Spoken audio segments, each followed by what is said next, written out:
crossover, and straight-through color coding. Learning objectives. Upon the completion of this video lesson, the student will be able to identify crossover and straight-through color coding, perform crossover and straight-through color coding, and appreciate the importance of Ethernet in everyday life. Crossover color coding. A crossover Ethernet cable is a type of Ethernet cable used to connect computing devices together directly.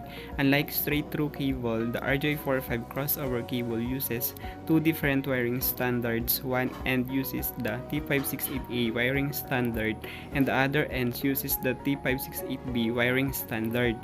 The internal wiring of Ethernet crossover cables reverses the transmit and receive signal.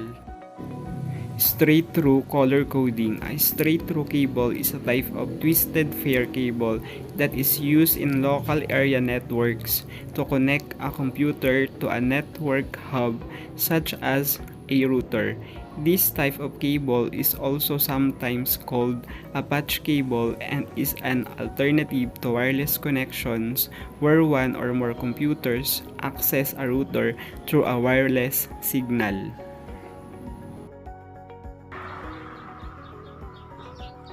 Cut into the plastic sheet 1 inch from the end of the cut cable.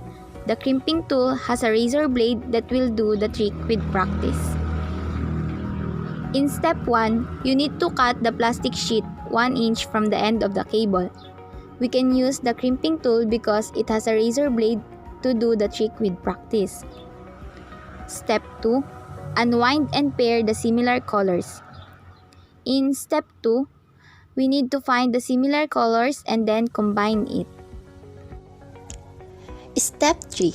Pinch the wires between your fingers and straighten them out as shown. The color orders is important to do this correctly.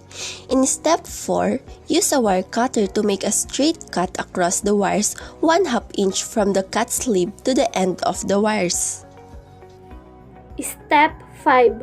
Push the wires into the connector. Each wire fits into slot in the RJ45 connector. Note the position of the blue plastic shielding. Also, note how the wires go all the way to the end. In step 5, connect the wires by pushing them into the connector. The RJ45 connector has a slot for each wire. Step 6. Take view from the top. Make sure the wires are all the way in.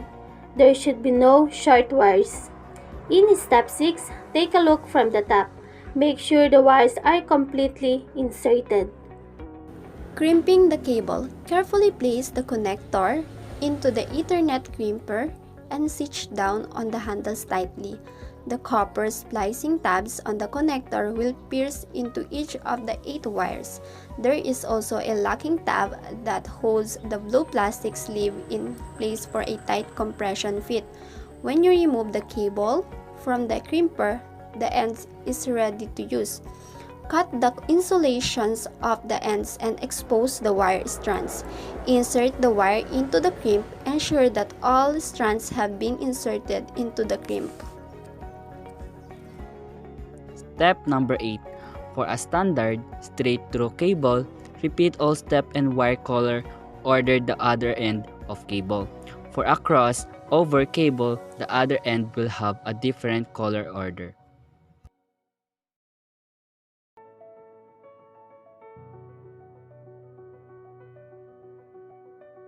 Make sure to test the cables before installing them.